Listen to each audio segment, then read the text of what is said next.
राधे दोस्तों, आइए हमारे चैनल अलौकिक श्रद्धा में आपका स्वागत है। आज हम इस वीडियो में कार्तिक मास महत्तम कथा अध्याय 29 सुनेंगे।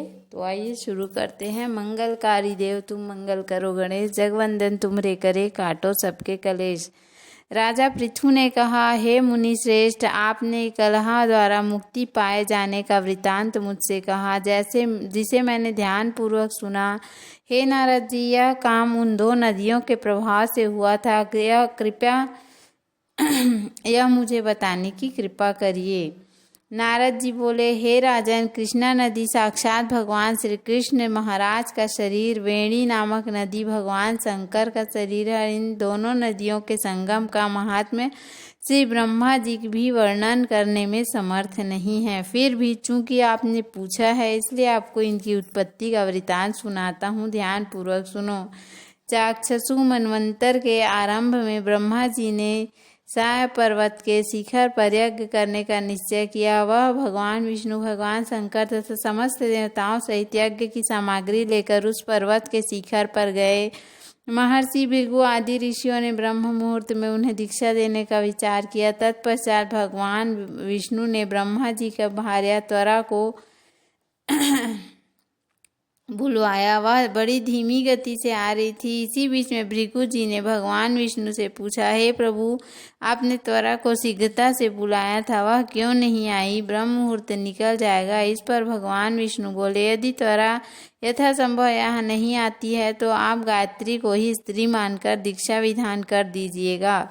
क्या गायत्री पुण्य कर्म में ब्रह्मा जी की स्त्री नहीं हो सकती? नारद जी ने कहा, हे राजन, भगवान विष्णु की इस बात का समर्थन भगवान शंकर जी ने भी किया। यह बात सुनकर भृगु जी ने गायत्री को ही ब्रह्मा जी की दाईं ओर बिठाकर दीक्षा विधान आरंभ कर दिया। जिस समय ऋषि मंडल गायत्री को दीक्षा देने लगा, उसी समय त्वरा भी यज्ञ मंडल में आ पहुंची। ब्रह्मा जी के दाईं ओर गायत्री को बैठा देखकर ईर्ष्या से कुपित होकर त्वरा बोली, अहो, अपूज्यों की पूजा और पूज्यों की अप्रतिष्ठा होती है, वहाँ पर दुर्भिक्ष, मृत्यु तथा भय तीनों अवश्य हुआ करते हैं। गायत्री ब्रह्मा जी की दाईं और मेरे स्थान पर विराजमान हुई है, इसलिए यह अदृश्य बहने वाली नदी होगी। आप सभी देवताओं ने बिना विचारे मेरे स्थान पर इसे बिठाया, इसलिए आप भी जड़ रूप नदियां होंगे। नारद जी राजा पृथु से बोले, हे राजन, इस प्रकार त्वरा के शाप को सुनकर गायत्री क्रोध से आग बबूला होकर अपने होंठ चबाने लगी। देवताओं के मना करने पर भी उसने उठकर त्वरा को शाप दे दिया।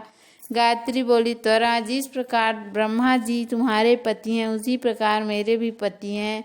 तुमने व्यर्थ ही शाप दे दिया, इसलिए तुम भी नदी हो जाओ। तब देवताओं में खलबली मच गई।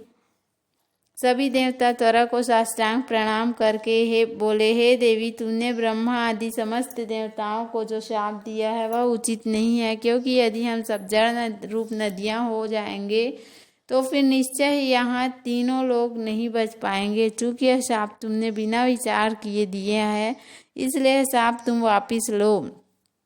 त्वरा बोली, हे देवगण, आपके द्वारा यज्ञ के आरंभ में गणेश पूजन न किए जाने के कारण ही अविघ्न उत्पन्न हुआ है। यह मेरा शाप कदापि खाली नहीं जा सकता, इसलिए आप सभी अपने अंगों से जड़ीभूत होकर अश्वमेव नदियां बनोगे। हम दोनों सौतने भी अपने अपने वंशों पश्चिम में बहने वाली नदियां बनेंगी। नारद जी राजा पृथु से बोले, हे राजन, त्वरा के वचन सुनकर भगवान विष्णु, शंकर आदि सभी देवता अपने अपने अंशों से नदियां बन गए। भगवान विष्णु के अंश से कृष्णा, भगवान शंकर के अंश से वेणी और ब्रह्मा जी के अंश से कुकुदमवती नामक नदियां उत्पन्न हो गई। समस्त देवताओं ने अपने अंशों को जड़ बनाकर वहीं सह पर्वत पर फेंक दिया। फिर उन लोगों के अंश पृथक पृथक नदियों के रूप में बहने लगे। देवताओं के अंशों से सहस्त्रों की संख्या में पश्चिम की ओर बहने वाली नदियां उत्पन्न हो गई। गायत्री और त्वरा दोनों पश्चिम की ओर बहने वाली नदियां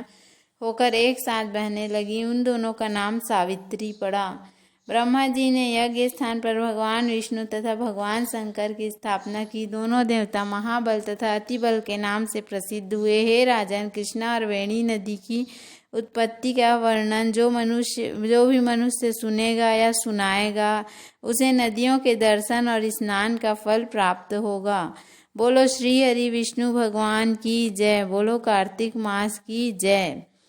तो उम्मीद है आपको हमारा वीडियो पसंद आया होगा। यदि हमारा वीडियो पसंद आया तो वीडियो को लाइक शेयर और सब्सक्राइब करना ना भूलें। धन्यवाद। राधे राधे।